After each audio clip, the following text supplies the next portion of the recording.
Assalamualaikum warahmatullahi wabarakatuh.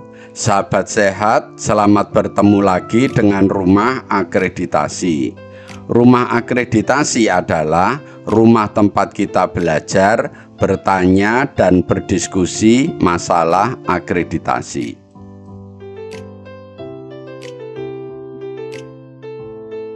Kali ini kita akan memberikan tutorial tentang standar pencegahan dan pengendalian infeksi ya, PPI ya. Jadi ini merupakan PMKP yang ketiga ya.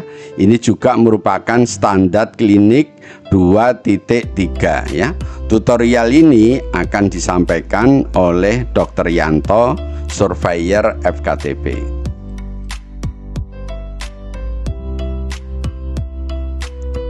Baik, kita pahami tentang standar 2.3. Klinik melaksanakan pencegahan dan pengendalian infeksi ya, PPI ya. Jadi klinik untuk mencegah terjadinya infeksi selama pelaksanaan asuhan pada pasien harus ya melaksanakan pencegahan dan pengendalian infeksi. PPI dilaksanakan untuk mencegah dan meminimalkan terjadinya infeksi terkait dengan pelayanan kesehatan. Jadi ini tujuannya ya. Kenapa PPI harus melaksanakan PPI? Karena klinik itu ya, kalau melaksanakan PPI diharapkan bisa mencegah dan meminimalkan terjadinya infeksi terkait dengan pelayanan kesehatan.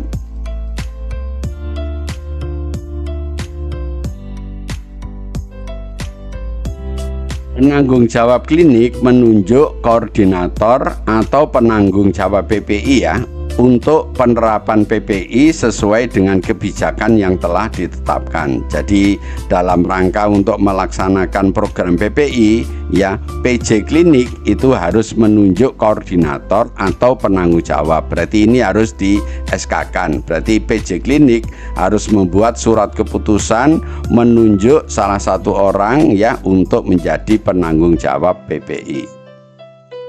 Klinik membuat identifikasi risiko ya setiap tahun di akhir tahun sebagai dasar rencana penerapan pencegahan dan pengendalian risiko infeksi di tahun berikutnya. Jadi di akhir tahun klinik diharapkan untuk membuat identifikasi risiko ya, risiko yang terjadi akibat infeksi ya.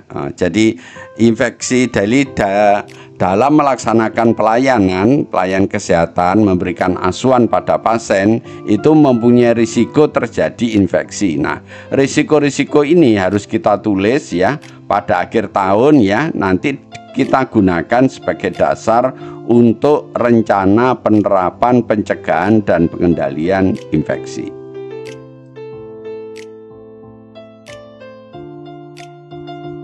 Baik, berikutnya maksud dan tujuan ya.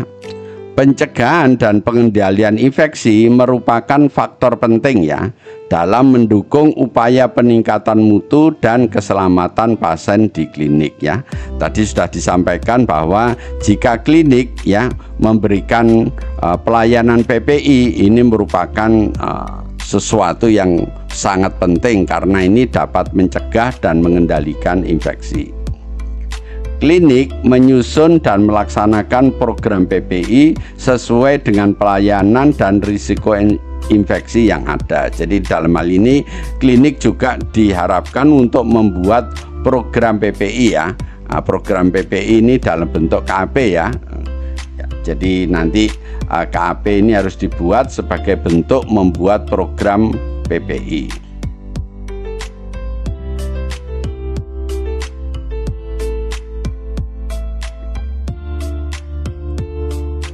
Penanggung jawab klinik ya menetapkan dan melaksanakan program PPI ya. Nah, program PPI ini ya banyak ya, ada 6 ya di sini ya. Jadi yang pertama adalah kewaspadaan standar, kemudian kewaspadaan berdasarkan transmisi, kemudian bandel ya, surveillance, pendidikan dan pelatihan, serta penggunaan antibiotik yang bijak. Jadi dalam menyusun program PPI nanti penanggung jawab klinik ini menyusun program ini ya.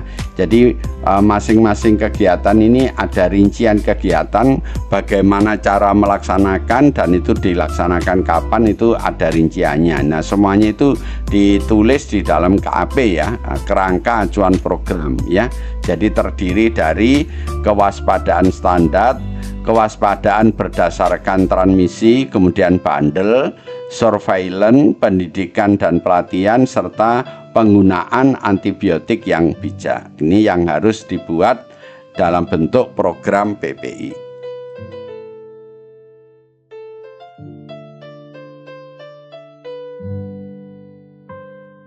Kemudian kewaspadaan standar itu ada 10 ya yang bisa dilaksanakan.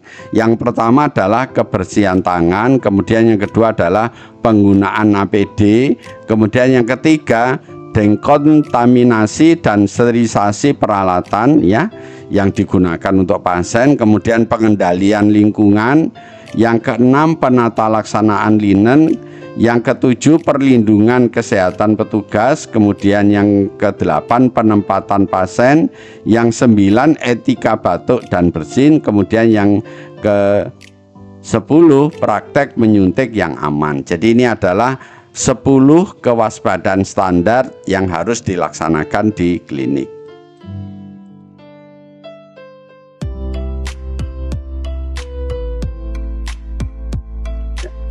Berikutnya kewaspadaan transmisi ya. Ini ada kewaspadaan transmisi kontak, kemudian kewaspadaan transmisi droplet, dan kewaspadaan transmisi udara atau airborne. Jadi untuk kewaspadaan transmisi itu ada 3, yaitu kontak, droplet, dan airborne ya.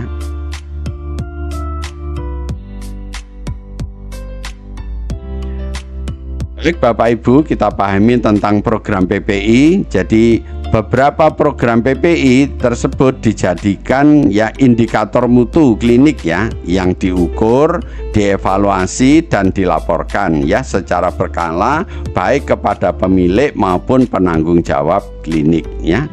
Jadi di sini disebutkan bahwa beberapa program PPI itu dapat dijadikan indikator mutu. Jadi nanti Bapak Ibu yang ada di klinik itu program PPI itu boleh ya atau dapat dijadikan sebagai indikator mutu. Nanti kalau sudah dijadikan sebagai indikator mutu, kemudian diukur, dievaluasi, dan dilaporkan ya, baik kepada pemilik maupun kepada PJ klinik.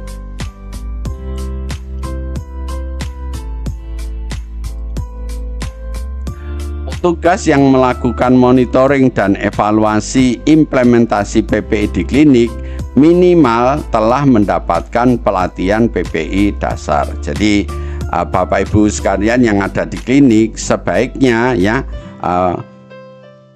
petugas yang ditunjuk untuk melaksanakan monitoring dan evaluasi ya pelaksanaan PPI di klinik itu sebaiknya itu sudah mendapatkan pelatihan PPI dasar. Jadi kalau ini belum ada ya sebaiknya segera untuk diusulkan untuk mengikuti pelatihan PPI dasar ya.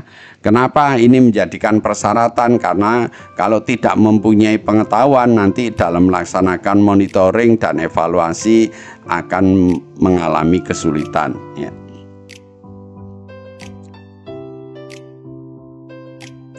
Baik, sekarang kita pahami tentang elemen penilaian ya. Jadi yang pertama, klinik menetapkan ya kebijakan dan prosedur PPI. Jadi dalam hal ini klinik diminta untuk membuat SK ya, membuat SK dan SOP ya tentang pelaksanaan PPI di klinik ya. Kelengkapan bukti yang diminta, jadi satu, Bapak Ibu dibuat untuk membuat SK ya pelaksanaan PPI di klinik, kemudian yang kedua adalah SOP ya, pelaksanaan program PPI. Jadi dua ini yang Bapak Ibu harus buat untuk memenuhi EP yang nomor 1.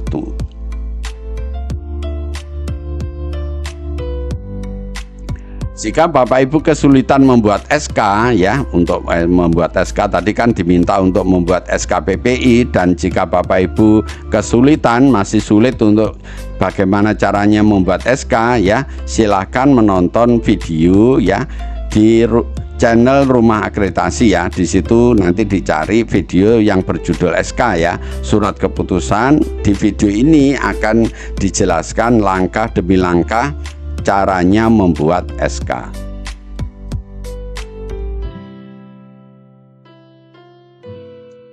Kemudian jika Bapak Ibu kesulitan membuat SOP, Bapak Ibu juga bisa menonton video ini ya di channel Rumah Akreditasi yang berjudul SOP ya. Di sini juga akan dijelaskan langkah demi langkah cara membuat SOP ya.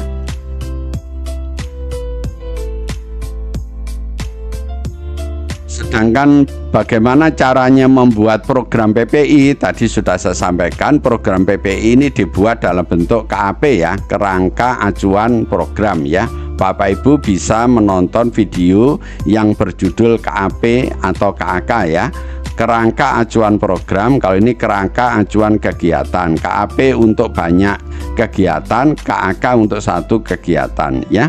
Video ini ada di channel Rumah Akreditasi ya. Tolong Bapak Ibu lihat, nanti kalau sudah menonton ini Bapak Ibu bisa membuat KAP, itu merupakan bukti telah membuat program PPI.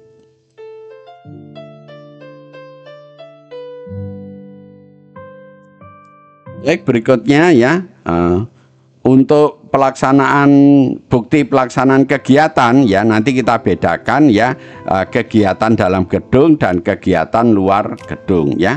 Bukti kegiatan dalam gedung, Bapak Ibu bisa menunjukkan register ya. Register ini merupakan bukti ya pelaksanaan kegiatan di dalam gedung. Kemudian juga bisa Bapak Ibu memakai buku bantu, bisa juga Bapak Ibu kalau dalam bentuk pertemuan nanti buktinya adalah adanya undangan, adanya ASMC ya, adanya notulen, dan adanya gambar atau foto. Ini kalau disingkat uang. Jadi Bapak Ibu kalau dalam bentuk pertemuan nanti menyiapkan dalam bentuk uang. Sedangkan untuk kegiatan luar gedung, Bapak Ibu bisa pakai buku kegiatan ya, atau buku harian ya. Jadi masing-masing staf itu mempunyai buku kegiatan yang akan dijalankan, perlu ditulis di situ ya. Kemudian juga laporan ya, ini atau LHK ya, laporan hasil kegiatan, atau Bapak Ibu bisa menggunakan SPJ ya. Ini sebagai bukti kegiatan luar gedung ya. Kemudian untuk tambahan, Bapak Ibu bisa menyertakan surat tugas atau foto kegiatan ya. Jadi yang nomor 4 ini sebagai tambahan ya, tambahan untuk melengkapi ya kegiatan yang nomor 1, 2, dan 3 ya.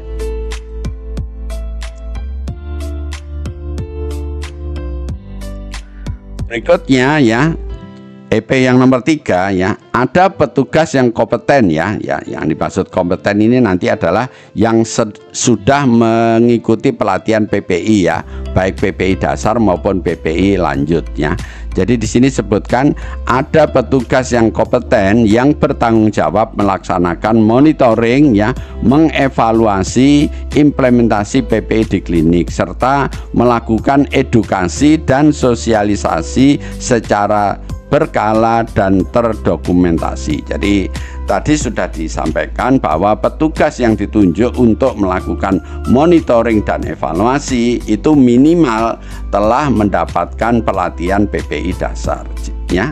Nah, untuk memenuhi EP yang nomor 3, kelengkapan bukti yang diperlukan, yang pertama Bapak Ibu harus membuat SK ya, SK tentang penetapan atau penanggung jawab PPI. Jadi di dalam SK ini ditunjuk seseorang sebagai penanggung jawab PPI.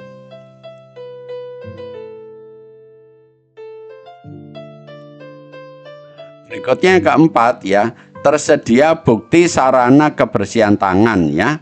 Jadi di klinik itu harus ada bukti sarana kebersihan tangan. Jadi sarana kebersihan tangan itu harus ada wastafel, airnya juga harus mengalir, harus ada sabun, harus ada tisu ya, harus ada petunjuk tentang caranya cuci tangan dan adanya tempat sampah. Itu bukti tentang sarana kebersihan tangan ya. Dan nanti staf juga diharapkan mampu untuk melakukan atau mempraktekkan langkah-langkah kebersihan tangan. Kebersihan tangan yang dimaksud adalah cara cuci tangan 6 langkah menurut WHO ya. Untuk kelengkapan bukti ini ya, Bapak Ibu di Bua Arab membuat SOP tentang hand hygiene. Kemudian harus tersedia sarana kebersihan tangan ya, tadi sudah saya sebutkan sarananya apa aja. Jadi ada 5 ya, wastafel dengan air yang mengalir, kemudian ada sabun cair, kemudian ada tisu untuk pengering ya, ada petunjuk ya cara pelaksanaan cuci tangan, serta adanya tempat sampah ya. Kemudian juga Bapak Ibu bisa menunjukkan bukti pelaksanaan sosialisasi dan pelatihan hand hygiene ya. Sosialisasi nanti bisa berbagai cara, bisa penyuluhan langsung atau bisa penyuluhan lewat poster, bisa penyuluhan yang dilakukan lewat video juga boleh. Kemudian juga Bapak Ibu memberikan pelatihan. Berarti kalau ada pelatihan dimulai dari ada undangan, daftar hadir, kemudian adanya materi dan adanya foto-foto buktinya ya. Ini semuanya Bapak Ibu harus lengkapi untuk memenuhi EP yang nomor 4 ya. Di sini disebutkan bahwa sosialisasi itu kepada seluruh pegawai, kepada pasien dan kepada pengunjung. Sedang untuk pelatihan ini kepada pegawai ya. Kemudian Bapak Ibu juga diminta untuk membuat bukti ya pelaksanaan kebersihan tangan pada staf. Untuk bukti pelaksanaan ini Bapak Ibu harus mengadakan monitoring ya, monitoring kepatuhan kebersihan tangan ya. Jadi nanti untuk membuktikan ini Bapak Ibu harus menunjukkan bukti telah dilakukan monitoring kebersihan tangan.